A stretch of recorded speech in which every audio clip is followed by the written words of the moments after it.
So, Manchester United come to town tomorrow, and well, what can we say? The games over the past against Manchester United have been full of fun, full of goals, full of controversy. Will this be the same? Who knows?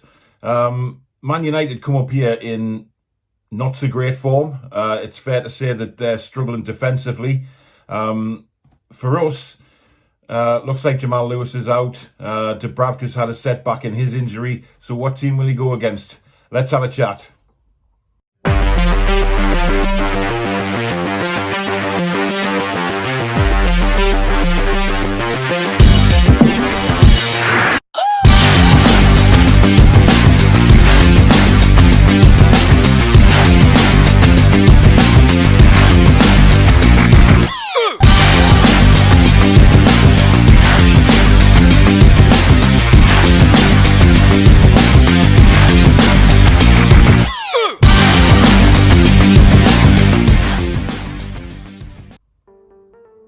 Hi everyone, it's Paul again at the Toon Review. Thank you very much for coming back and watching another video. I'd firstly like to just thank everybody for the views and subscriptions I've had over the last week and a half or so. It's been absolutely fantastic, so thank you very much for that. If you are new here and you do like what you see, obviously it's a Newcastle United based channel, but we do talk about the Premier League and predictions, reviews and things like that as well.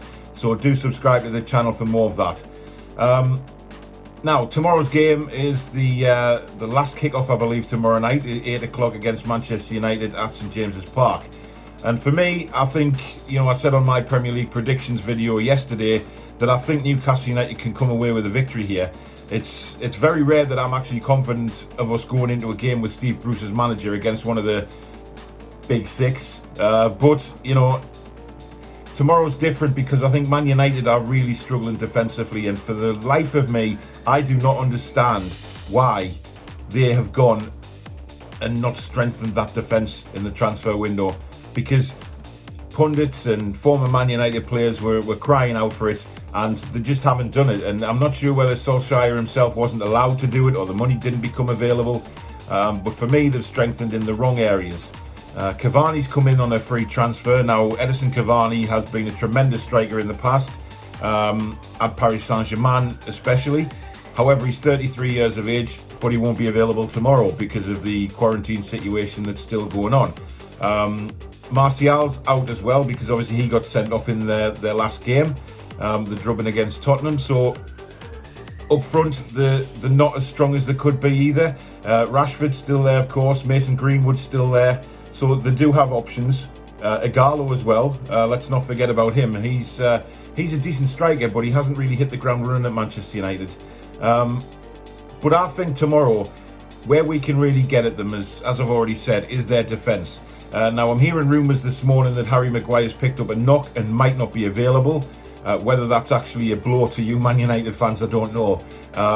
He's been playing so badly lately. His confidence is rock bottom, but he's not the fastest, and neither is Lindelof.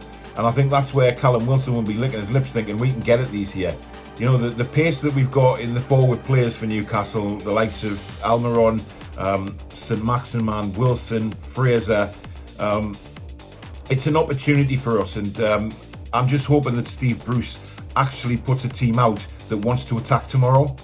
He doesn't think, oh, we're playing another big team, we need to sit back, defend, and just try and catch them on the break. This is our opportunity here to actually go out and do something attacking-wise. We played well against Burnley. Let's not take that away from us. We played very well, and I was happy with that. And I think we should continue that going into the Man United game, because their back four is just non-existent at times. They were awful against Tottenham, and Tottenham made use of that because they've obviously got Son up front, who's pacey as well. And their faster and pacier players got in behind Man United so many times. And I think any Newcastle forward looking at that might think, wow, we can get at them. We can really get at them. I have a feeling Joe Linton's still going to play tomorrow, despite, other players playing really well. I think Almiron will be on the bench again. However, Joe Linton can use his size and the rest of them can use the pace. Why not just go at them from the off? So I think we'll actually win 2-1 tomorrow. I think Man United will score. Inevitably, we always seem to concede a goal, but, you know, that's just the way it is at the moment. But I think we can win 2-1, maybe even 3-1. Getting at them and getting it pace-wise, because I think if Maguire plays with Lindelof, you know, those two have the turning circle of, like I said yesterday, an oil tanker. They're not very quick, and Wilson can utilise that. But on the flip side of that, if Maguire's injured, then who else have they got to come in? Eric Bailly, who hasn't featured for Man United for a long time until recently. So it's very, very interesting game tomorrow, and I think there'll be goals again, whether, you know, but we need to get into them from the off, and I think that's the important thing. We need to really go at them from the word go. The team I think Steve Bruce will go with tomorrow is obviously Darlow in goal. We've got, I presume he's going to put Manquillo at left back. However, if Jamal Lewis can't start, I don't know what the situation is on Dummett at the minute, he may well put Manquillo left back and start Emil Kraft at right back. Central defence, you'll probably go with Lascelles and Fernandes. Even though I think that's a wrong move, I would rather see either Kieran Clark or Fabian Schär. I'm not sure on Schär's fitness, however. He may well be suspended as well.